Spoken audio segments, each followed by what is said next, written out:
Okay, the Noctigon K1 with a 12 amp 21700 battery. This has got the green bulb.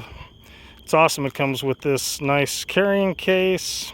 It's got a bigger head. I think, back in my day, this probably would have been called a, like a handheld spotlight, but I'm cool with thrower 2. And I want to see how this compares to another flashlight. There's the dog, which I brought, which I want to see what it looks like against the beam pattern. This is a Sofern SP36 Pro. And, I know it's not going to be anywhere as tight as the thrower, but I want to see how the two compare. So let's take a look. So both of these lights are running Anduril. This right here is the SP36 Pro. I'm just looking out over this whole area.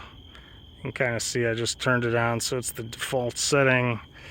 But let's jump it to turbo. And yeah, you can see that is much brighter. Pretty good light. Okay, so now let's take a look at this thing in turbo. And it is awesome. Like that is, I don't want to shine it in those houses there like I just did there, but you can really see, this thing is almost like a laser shooting up into the sky. Like, that's how bright that thing is. Looks crazy. So yeah, all in all, it looks like a fun flashlight. If for nothing else, then just play with it at the campsite sometime, conversation piece. But I'm optimistic that, in a better location, we could see quite a bit of ways. There's so much brush and chaparral here, you can't get it. But I'd like to see if, maybe even with the scope, I bet it looks better. This is pretty cool in and of itself. Dog, he's loose, he's not going anywhere. So let me run through the fun modes on Anduril real quick. So 2 and hold.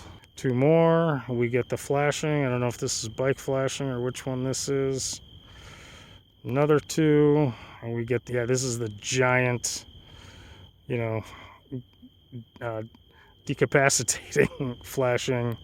And then I think we're back to where we started off, which was the thunder or whatever. Okay, so you can see this is the first mode. This is the kind of different blink on the Noctigon K1. I'm going to go ahead and double click it again to get to a different mode. This is like the red alert mode, and man, you can really see this thing does put out quite a bit of light. I'm going to do 2 more and we'll go. I think this is like lightning now, so it should be very sporadic. There we go. Thunderstorm, lightning, whatever they call it. Kind of varies. That's actually nice to use sometimes when you're trying to go to sleep. 2 more and I think we get on to the very subtle couple of these. Let's see. Yeah, you can barely see that it's varying in intensity. I think that might be candle lights. And we're back.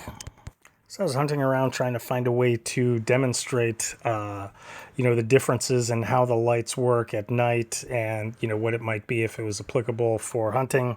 So I hope that the next clip I've got coming up here illustrates that. You could really see it in, live, but I'm not sure whether the camera is going to grab this or not. So let's take a look. So this is what I hope to demonstrate. I'm going to take the SP36 and put it on turbo. So I'm shining it down. I just walked down to the end of the street and I saw something there, and I was thinking if, this kind of long range vision. So you can see here, it's lit up plenty good out there, but it is hard to discern any individual items. So let's take a break from there real quick, put that in my pocket, and then let me turn the thrower on turbo. And then I want you to see, I don't know if it shows up as well here, but now I can clearly make out there's an orange flag down there. I don't know if you can see that as well as I can. Right in the middle.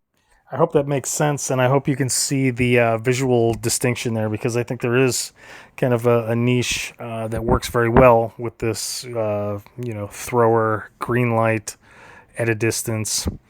Obviously if you're hunting for glowing orange animals, no, just kidding.